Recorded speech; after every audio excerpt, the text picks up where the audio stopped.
Mesdames, Messieurs, si vous voulez bien vous lever, Son Altesse Sérénissime arrive avec Madame la Directrice Générale de l'UNESCO, Madame Audrey Azoulay.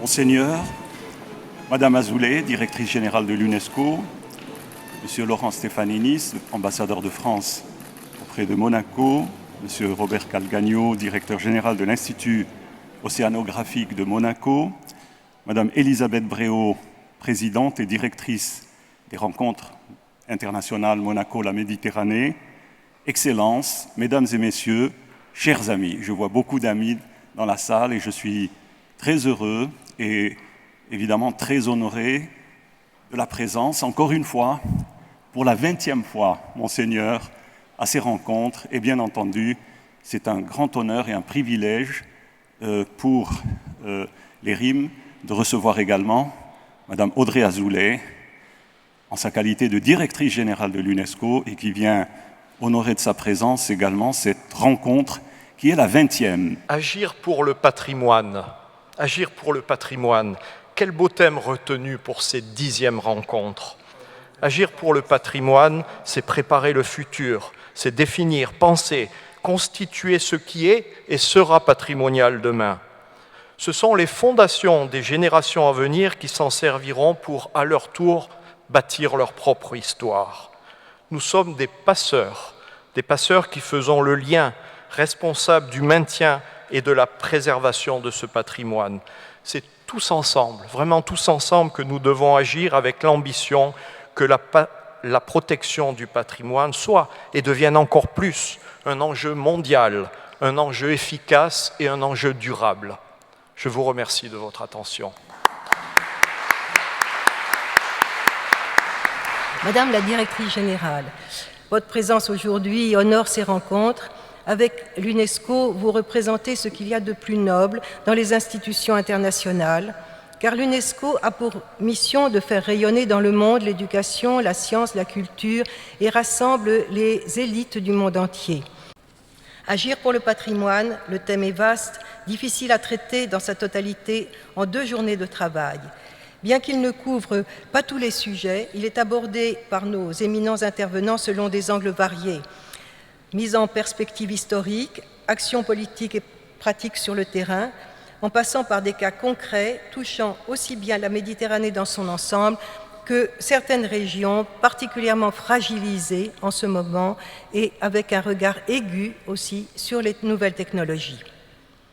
Dans cette traversée des initiatives et des idées, au service des richesses vives de la Méditerranée, le cinéma tunisien tiendra une place particulière, de même que notre patrimoine monégasque. Je vous remercie.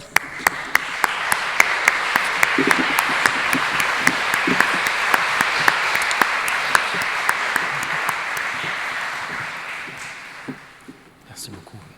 Madame la Directrice Générale, Madame la Présidente, Monsieur le Président d'honneur, Monsieur le Secrétaire d'État, Monsieur le Conseiller du gouvernement, Ministre, Excellences, Monsieur l'Adjoint de maire, Mesdames et Messieurs, chers amis. C'est aujourd'hui, vous le savez, une date importante puisque nous nous retrouvons dans cette salle pour prendre part aux 10e rencontres internationales Monaco et la Méditerranée sous la parfaite organisation de leur président, Madame Bréau, qui, avec son équipe, chaque fois nous interpelle sur les grands enjeux culturels du bassin méditerranéen et nous enchante par les réflexions menées par d'éminents experts dans le respect des sensibilités de chacun. Les tables rondes évoquant les enjeux essentiels auxquels différents acteurs d'activité sont confrontés pour les sauvegarder vont vous interpeller. Quelles seront les perspectives d'avenir de ces héritages méditerranéens?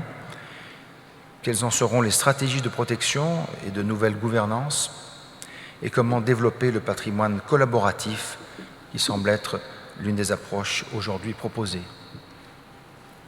Toutes ces questions seront au cœur de débats de ces journées qui s'annoncent déjà riches de solutions, de promesses et de pistes de réflexion.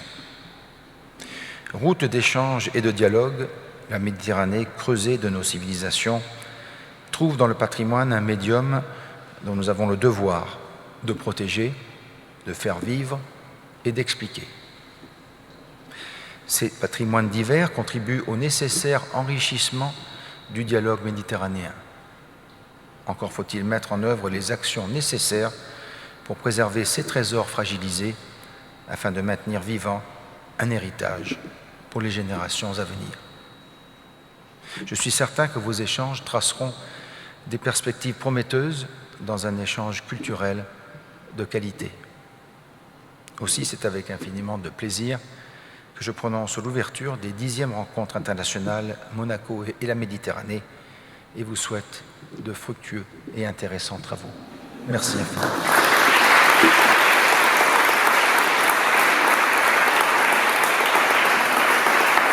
Cela me donne l'occasion de donner la parole maintenant à Madame la directrice générale qui va aborder bien sûr ce sujet dans le cadre du thème de la rencontre. Madame Azoulay n'est pas méconnue de ce public, des experts. Nous avons eu la chance de recevoir ici son père, Monsieur André Azoulay. J'ai beaucoup travaillé avec Monsieur André Azoulay, qui est le conseiller spécial du roi du Maroc. Et c'est avec plaisir que je demande à Madame Audrey Azoulay de prendre la parole. Merci.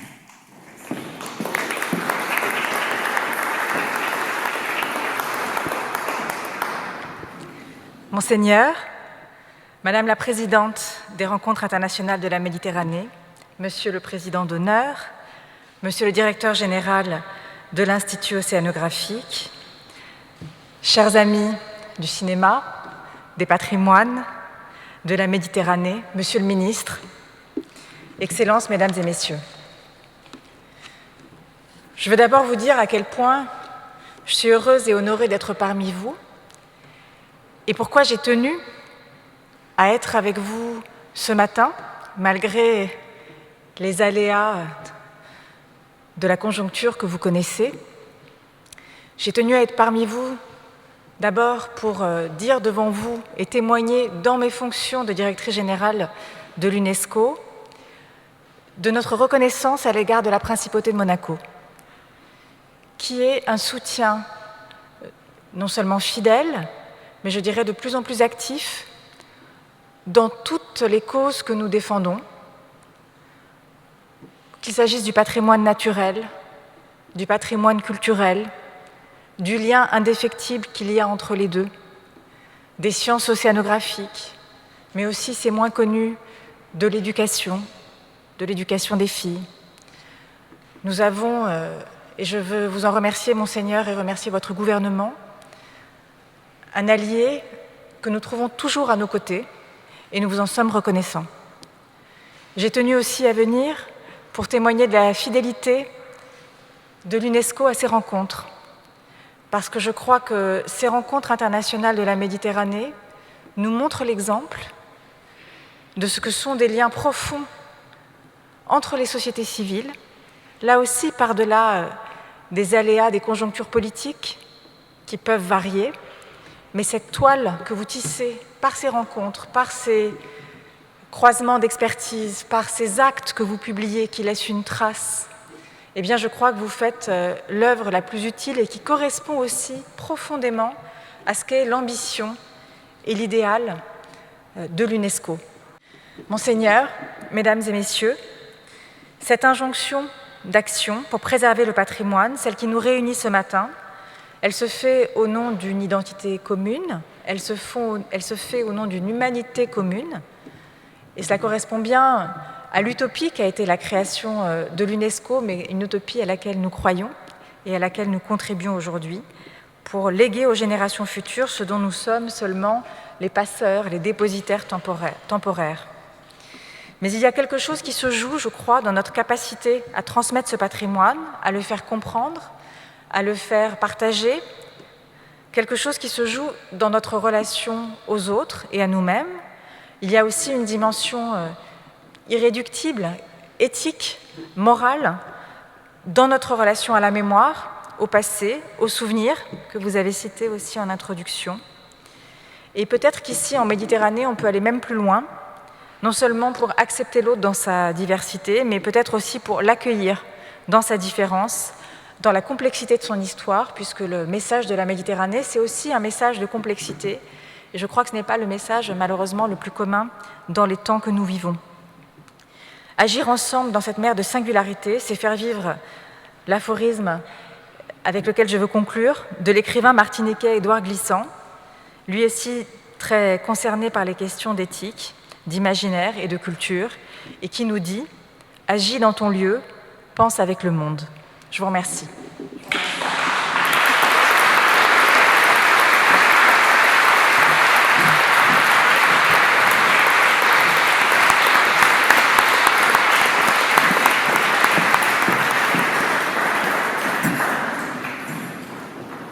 C'est un grand plaisir pour moi, cher Mounir, à la fois comme ambassadeur de France en Principauté de Monaco, comme confrère de Xavier Darcos à l'Académie des sciences morales et politiques, et plus encore comme ami de l'UNESCO et ami du patrimoine. Comme vous vous en doutez, le thème retenu, Agir pour le patrimoine, et l'objectif fixé de promouvoir le dialogue et la coopération entre les pays riverains de la Méditerranée, en faisant émerger la conscience commune d'une histoire partagée, unissent idéalement mes fonctions académiques actuelles et mes centres d'intérêt personnel. Comme chancelier de l'Institut de France, j'ai plaisir à souligner le rôle actif de l'Institut dans ce domaine. En effet, l'activité de l'Institut ne se limite pas à réunir sous la coupole des académiciens en habit vert. L'Institut est aussi, et de plus en plus, un grand mécène grâce aux centaines de fondations qu'il abrite. Chaque année, près de 25 millions d'euros sont attribués à des actions scientifiques, philanthropiques et culturelles. Protéger et bâtir, respecter et rassembler, transmettre un patrimoine légué par le temps, à la fois dans sa solidité et dans sa fragilité. Lorsque nous œuvrons pour la restauration d'un tableau, pour un projet de recherche ou pour la mise en valeur d'un site, nous offrons ce site, cette recherche, ce tableau à chaque citoyen de la grande res publica culturelle, que devrait être l'espace de la Méditerranée. Nous contribuons à cette patria communis qu'est notre patrimoine culturel, seul capable de prendre le pas sur les patriotismes raciaux, nationaux ou religieux. Pour cette action, vous pouvez compter sur le concours de l'Institut de France, dont les académies et les fondations prendront toujours à cœur de retrouver sous les pierres le secret des sources.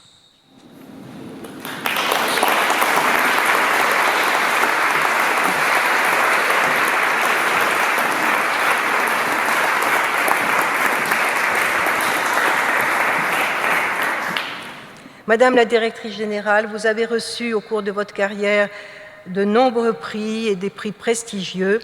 Nous vous remercions d'accepter le prix des Rencontres Monaco et la Méditerranée 2020 que Son Altesse Sérénissime, le Prince Souverain, va vous remettre dans un instant. Et il s'agit d'une œuvre originale d'une artiste de Monaco, Frédéric Nabaldian, pour qui les traces du temps sont essentielles à un travail autour de la matière en tant qu'élément poétique indispensable à notre survie.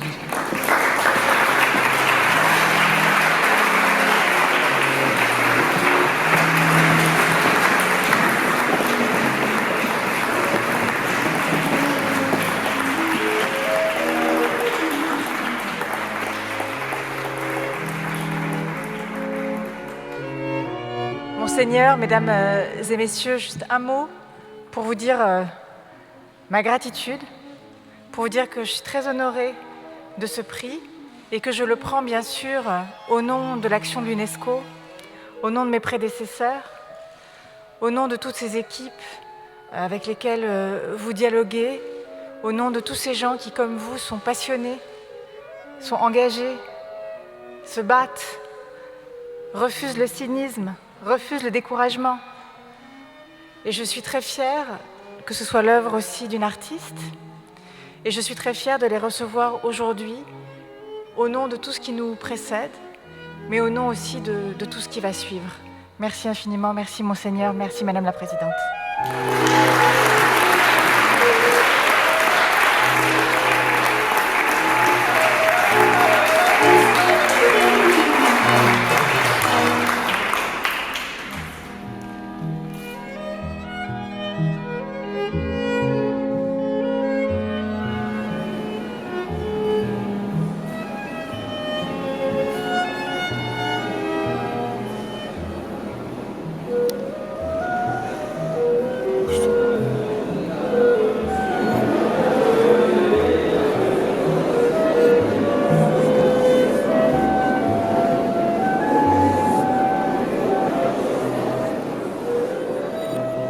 Comme l'a dit ce matin Madame Azoulay, le projet de Mossoul a été considéré comme un projet phare pour l'Irak, en espérant qu'il y aura, en ce qui concerne la Syrie, et je salue ici l'ancien directeur général des Antiquités et des musées de Syrie, mon ami Ma'moun Abdul Karim, on est en train de travailler pour qu'on ait un peu la même approche en ce qui concerne la vieille ville d'Alep, aussi inscrite sur la liste du patrimoine mondial et qui a été sujet à des destructions massives et un incendie du souk, et la ville, le site archéologique extrêmement important de Palmyre.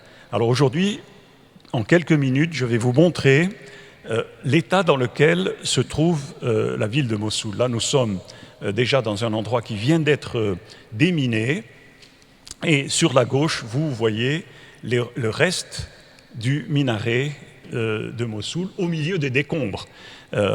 Comme vous le savez, comme vous l'avez certainement vu, c'est là que se trouvait le siège du chef de ce qu'il appelait l'État islamique, le chef du groupe terroriste El-Baghdadi, et c'est de là qu'il a annoncé qu'il déclarait toute cette région État islamique avec comme capitale Mossoul. En 1955, Albert Camus, pour qui l'Algérie est déjà un paradis perdu et qui sait que la tragédie va énouer et va se résoudre dans le sang, donc Albert Camus écrit un texte qui est moins connu que Nos, qui est L'été, paru en 1955, et dans lequel il revient sur les mythes qui ont habité sa pensée dès le début. Ce texte qui s'appelle L'été est un retour sur l'ensemble de sa pensée méditerranéenne.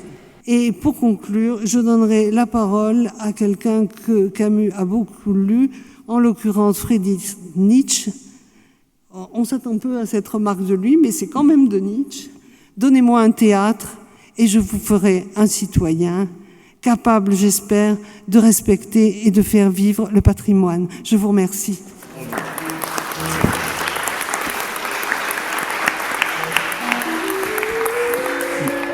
Je suis très honoré d'être là avec vous aujourd'hui, et ce dont je vais parler aujourd'hui, c'est toujours autour de ce patrimoine immatériel, en prenant comme point d'appui la question de la philosophie arabe médiévale, non pas du tout comme un trésor confit dans des siècles d'or de l'islam classique, donc du 8e au 15e siècle. On a trop, malheureusement, confiné cette philosophie à des spécialistes pour ne pas précisément la transmettre. Et ce que je voudrais, c'est précisément indiquer, parmi les enjeux actuels, la nécessité de la rapatrier dans le patrimoine commun de la philosophie, et plus particulièrement le patrimoine commun de la pensée. il y a très longtemps, j'ai organisé un séminaire avec les Italiens que j'ai intitulé « Public-Private Partnership for Cultural Heritage ». Là aussi, nous avons fait beaucoup de progrès. On comptait jadis, de mon temps quand j'étais responsable, on comptait sur l'argent de l'État. Aujourd'hui, l'État ne peut plus tout financer et il est important d'associer aujourd'hui le secteur privé à la gestion du patrimoine. C'est donc cet esprit qui anime les partenaires qui se sont déjà réunis à Sfax en septembre 2019, à Matera en Italie en novembre 2019 et qui se retrouveront, si le virus ne nous empêche pas de voyager, à Tipaza en avril 2020. Bonjour à tous. Mesdames, Messieurs, c'est un grand plaisir d'être parmi vous et je félicite les organisateurs de cet événement à la fois pertinent et d'actualité. Le Conseil de l'Europe est fier de sa tradition en matière de protection et de promotion du patrimoine de ses 47 États membres. Notre statut consacre les valeurs de la paix, de la justice et de la coopération internationale, mais aussi les valeurs spirituelles et morales du patrimoine commun de l'Europe. Un de nos premiers traités, la Convention culturelle européenne adoptée en Paris en 1954, a très tôt signalé l'importance que notre organisation accorde à la célébration et à la promotion du patrimoine individuel et collectif de nos États membres.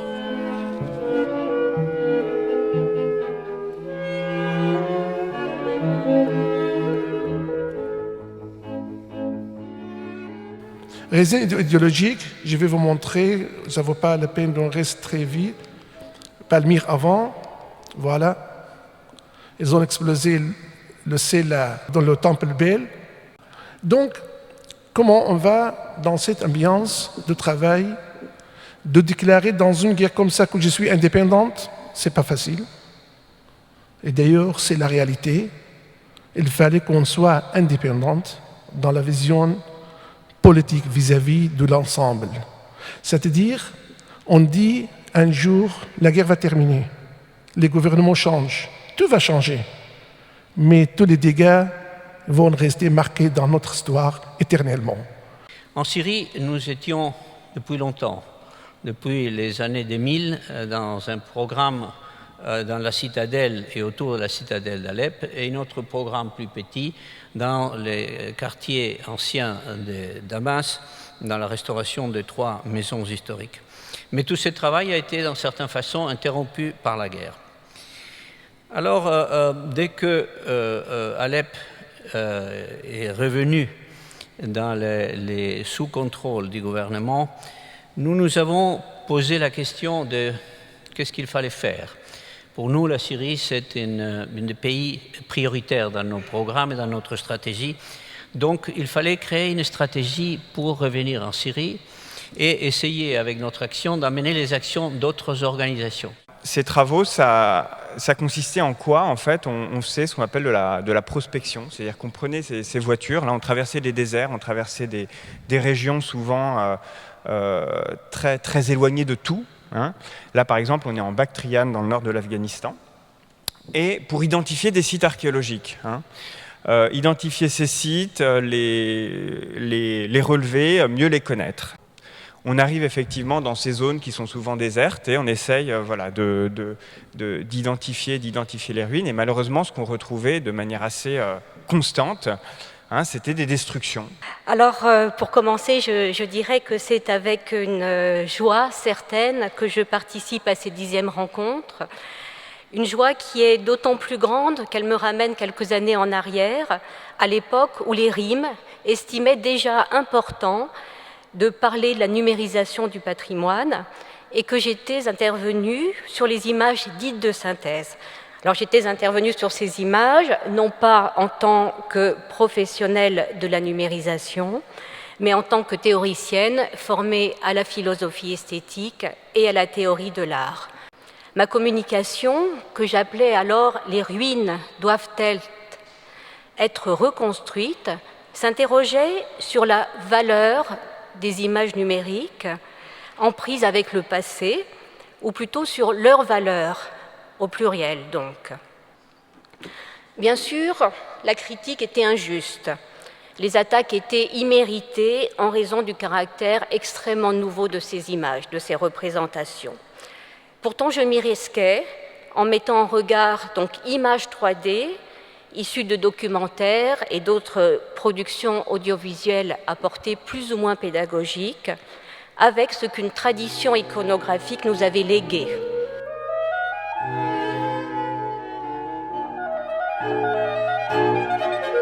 Donc le point commun en fait de tout cela, c'est l'objet patrimonial qui se retrouve finalement au cœur d'analyse et d'observations produites par un ensemble d'acteurs. Donc ces observations diverses sont enregistrées sur des supports numériques. Ils peuvent être de différentes natures, donc texte, images, vidéo, son, 3D. Et ces fichiers donc eux-mêmes sont stockés sur des supports distincts, donc ce qui pose évidemment le problème de l'accès et du partage à ces données. Tout d'abord, il s'agit d'une plateforme en ligne, donc elle est basée sur une technologie qu'on appelle du cloud computing. Ça veut dire en fait que la plateforme est accessible à travers un simple navigateur web. Vous n'avez rien besoin d'installer sur une machine. De plus, donc, tous les calculs s'effectuent de manière distante, donc c'est pourquoi la plateforme peut être utilisée de différents dispositifs, à la fois smartphone, tablette et bien évidemment PC. La maison, c'est un univers de vie. La maison, c'est un organe vivant qui reflète les besoins pour lesquels elle a été conçue et qui se transforme à fur et à mesure de nouvelles exigences. C'est une maison évolutive. De la légèreté des tentes des nomades aux maisons durables des noyaux urbains ou ruraux, la maison répond toujours profondément à la manière de vivre de ses habitants. Alors je vais commencer par rappeler une actualité brûlante, c'est-à-dire les pandémies. Et là, il y a une pandémie dont les médias parlent beaucoup moins, le surpoids et l'obésité, qui sont générateurs de maladies qui provoquent aujourd'hui, selon les statistiques de l'Organisation mondiale de la santé, plus de la moitié de la mortalité annuelle de notre planète.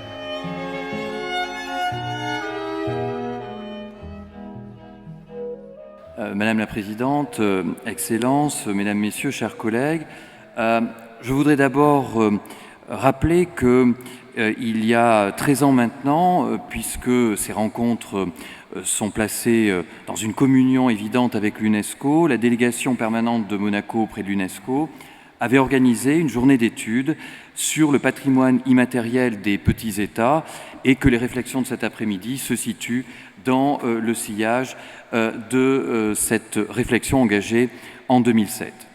Je me référerai pour ouvrir cette réflexion, non pas à deux pères de l'Église, mais à deux pères de l'âme monégasque, Louis Notari et Louis Aurélia.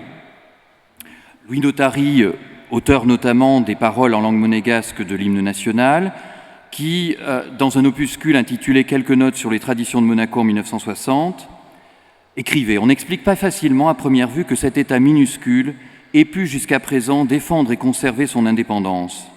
Et l'on n'explique pas non plus à première vue l'ensemble des causes qui ont fait naître chez les Monégasques ce particularisme qui les caractérise et qui leur a été reconnu de tout temps. » Merci beaucoup. J'en profite pour remercier Madame Elisabeth Préau. Merci beaucoup au nom du Musée d'anthropologie préhistorique de Monaco pour cette invitation à agir pour le patrimoine, puisque c'est notre fonction.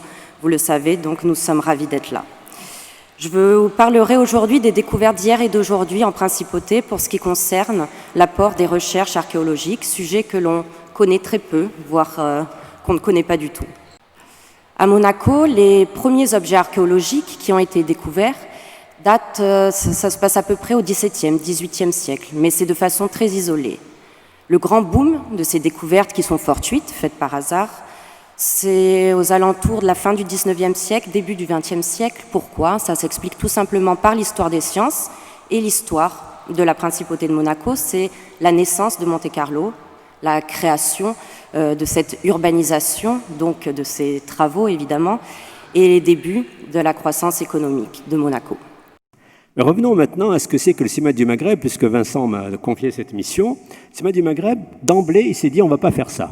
On ne va pas faire du cinéma d'évasion, on ne va pas faire du cinéma de divertissement, on va faire du cinéma d'expression de ces réalités trop longtemps niées. Et ce qui aidait à cela, c'est que 67, les années 60, c'est aussi la floraison de ce qui a donné lieu à la culture de Vincent Vatrican, c'est-à-dire la culture des ciné-clubs, voilà, qu'on appelle la cinéphilie. La cinéphilie, c'est une religion qui a été inventée par la France, et on la remercie. La cinéphilie, c'est les Français qui ont, avant les Américains, dit le cinéma n'est pas seulement un divertissement. Les Américains ont continué jusqu'à la bataille de la diversité culturelle. Hein. Mounir a vécu ça à l'UNESCO, où les Américains s'entêtaient à dire « cinéma is entertainment », c'est-à-dire c'est uniquement du divertissement, et la France défendait l'exception culturelle en disant « le cinéma, c'est aussi de la culture ». Que ces 10e rencontres, dont les actes seront publiés dans l'année, apportent quelques éléments de réponse à cette question qui nous tient tant à cœur: quel avenir pour la Méditerranée et quel avenir pour notre patrimoine? Et pour tenter d'y répondre, permettez-moi de citer ces vers de Guillaume Apollinaire: « Jamais les crépuscules ne vaincront les aurores, il est grand temps de rallumer les étoiles. » Je vous remercie.